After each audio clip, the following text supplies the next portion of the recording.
গত আসছে যে ২-৪ বছরের ভিতরে বাঁধটা ভেঙে চলে যাবে, এখানে বৃহত্তর মানুষ মানে নদীর অতল গভীর। নমস্কার, নর্থ ইস্ট নিউজে স্বাগত জানাই রাজু দে। আজকে আসলাম শিলচরের শিববাড়ি রোডে। তার কারণ হচ্ছে এই জায়গার রাস্তাঘাট আজকে প্রায় ২-৩ বছর ধরে খুব খারাপ অবস্থায় আছে। তার কারণটা কি? তার কারণটা হচ্ছে এই যে নদী ভাঙ্গন, যেটা শিববাড়ি রোডে যে নদীর পাড়টা, সেই পাড়টা দিনে দিনে ভেঙে যাচ্ছে। কোনো ধরনের প্রোটেকশন নেই। কিছুটা চেষ্টা করা হয়েছিল, এই দেখুন আমার পিছনে, কিন্তু কমপ্লিট হয়নি। কেন কমপ্লিট হয়নি?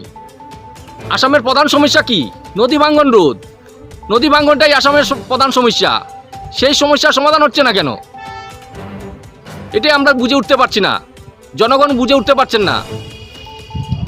সেই সমস্যার সমাধান না হলে দেখুন প্রতি বছরই হাজার হাজার বাড়িঘর নদীর গর্ভে তলিয়ে যায়, রাস্তাঘাট তলিয়ে যায়। এটাকে যদি প্রোটেকশন না দেওয়া হয়, আগামীতে আরও ভয়ঙ্কর অবস্থা হতে পারে। দুবারের ডাবল ইঞ্জিনের সরকার চলছে, কিন্তু কোথায়?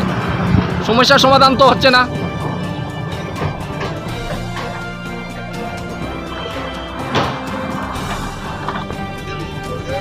এই দেখুন শিববাড়ি রোডের এই যে গড়বাড়ি, এই দেখুন লটকে রয়েছে, কিন্তু আর বেশি দিন নেই পড়ে যাবে। এই দেখুন অবস্থা, এই দেখুন পিছনের যে কয়েকটি ঘর। শুনলাম সরকার নাকি কিছু কাগজপত্র নিয়েছিলেন ওদেরকে ভর্তুকি দেওয়ার জন্য, কিন্তু কোথায়? এখন পর্যন্ত ওনাদের সঙ্গে আর যোগাযোগ হয়নি। কয়েক মাস হয়ে গেল।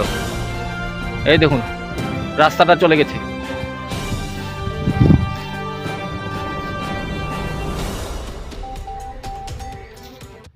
আপনারা জানেন শিলবাড়ি রোডের রাস্তাঘাটের সমস্যা প্রায় ২-৩ বছর হয়ে গেছে, সমস্যার সমাধান হচ্ছে না। প্রচণ্ড প্রবলেম হয়, সমস্যা হয় জনগণের। সমস্যা কথা অনেকবার তুলে ধরেছেন জনতা, কিছুই লাভ হয়নি। তার কারণটা কি? এই দেখুন আমি কোথায় এসেছি, নদীর পাড়ে। এই নদীর ভাঙ্গন যেটা, সেটা তো রোধ করা যাচ্ছে না। এনডি বাঁধ দেওয়া হচ্ছে না। কয়েকটা চেষ্টা করা হয়েছিল, এই দেখুন আমার পিছনে খুঁটির মতো দেখা যাচ্ছে। কোথায়? হচ্ছে না। কেন হচ্ছে না? আসামের প্রধান সমস্যাটা কি? আসামের প্রধান সমস্যা হলো নদী ভাঙ্গন। এই নদী ভাঙ্গনের জন্যই আসামের প্রচুর পরিমাণে হাজার হাজার ঘর বাড়ি নদী কাজ হচ্ছে না। এটা হলো গিয়া মেইন কারণ হলো যে এখানের মধ্যে রাজনৈতিক এই দূরভিসন্ধি এবং রাজনীতির লাভালাভ এবং রাজনৈতিক দুর্বাত্যায়নের কারণ এখানে প্রতি বছর কাজ স্যাংশন হয়, কিন্তু এই কমিশন খুরি রাজের কারণে কন্ট্রাক্টররা ভালো করে কাজ করতে পারে না। ওদের থেকে কমিশন খুঁজে নেতা মন্ত্রীরা, তার ফলেই এই আমাদের এই তারাপুর শিববাড়ি রোডের ভাঙ্গনটার এই অবস্থা।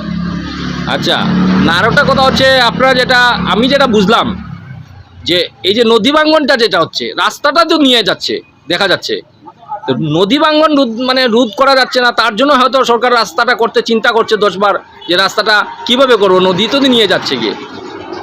তো এই হিসাবে নদী ভাঙ্গন রোধের কোনো সরকার নিচ্ছে না পদক্ষেপ। কিছুটা খুঁটি দেখা যাচ্ছিল, যে কিছুটা হয়তো চেষ্টা করেছিল, কিন্তু কমপ্লিট হয়নি। এটা কি কারণে হতে পারে? এটার কোনো একদম সিধাসিধি কারণ, প্রতি বছর এই তারাপুর শিববাড়ি রোড এই 300 মিটার যে ভাঙ্গনটা আছে শিব মন্দিরের, সেখানে কোটি কোটি টাকা স্যাংশন হয়, কিন্তু কোনো কাজ হয় না।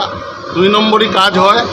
আর সবচেয়ে বড় হলো মধ্যে বড় বড় লেকচার মেরে এই আমাদের নেতামন্ত্রীরা, এই বর্তমান নেতামন্ত্রী বা এমএলএ বললো যে এখানে রাস্তার কাজ, এই জায়গাটা ভাঙ্গন রোধা যাচ্ছে না, তার জন্য এখানে এলিভেটর করিডর দেওয়া হবে বলে এই এলাকার মানুষকে স্বপ্ন দেখিয়ে মানুষকে আন্দোলন বিমুখ বানানোর ফলে এই জায়গার অবস্থা দিন দিন আরও দুর্বিষহ অবস্থা হচ্ছে। মানুষের নাভিশ্বাস উঠছে, মানুষের ঘরে ঘরে অসুস্থ। এই ধুলা বালি রোদের সময় যখনই শীতের মরশুম আসে, তখন দেখা যায় এখানে অনেক ধুলাবালি, আস্তে এলাকা অন্ধকার হয়ে যায় ধুলায়।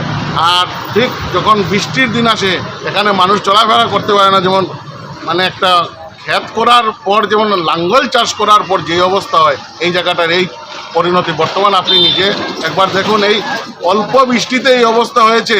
যদি ধরুন এই বিগত দিনে যে আমাদের শিলচরে যে বড় ফ্লাড হয়েছিল, ওই রকম যদি বৃষ্টিপাত হয়, এখানে যেভাবে সাইডগুলোকে কেটে কেটে সমান করছে এই বাঁধ, সেম বৃষ্টি হলে আস্থা শিলচর কেন, আমার তো মনে হয় বরাক উপত্যকাই ডুবে যাবে এই বাঁধ ভাঙা পড়ে। না না, এলিভেটর যেটা হবে, মানে সরকার যেটা প্ল্যান করছে বা করবে, কিন্তু নদী ভাঙ্গন রুদ্ধ তো করতেই লাগবে, এটা তো মাস্ট।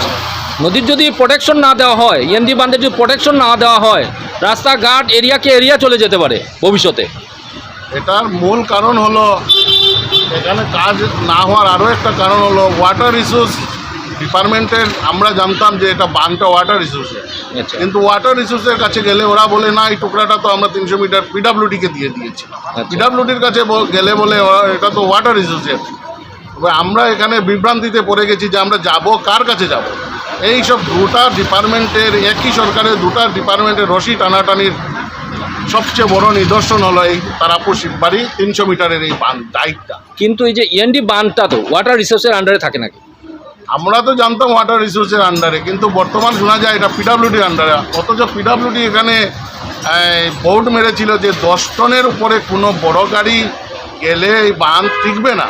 তথাপিও এই রাস্তার উপর দিকে 10 টন, 20 টন, 22 টন, 23 টন, এমনকি বড় বড় সিমেন্টের লরি, কয়লার লরি পর্যন্ত এই রাস্তার উপর দিয়ে চলে যায়। অথচ প্রশাসনকে আমরা যদি বারে বারে আমরা এইসব জিনিস জানানো সত্ত্বেও প্রশাসনের কোনো নীরব ভূমিকায় আমরা সবাই হতবাক। আর আমরা তো আশা করছি বিগত আসছে যে 2-4 বছরের ভিতরে বাঁধটা ভেঙে চলে যাবে। এখানে বৃহত্তর মানুষ, মানে নদীর অতল গভীর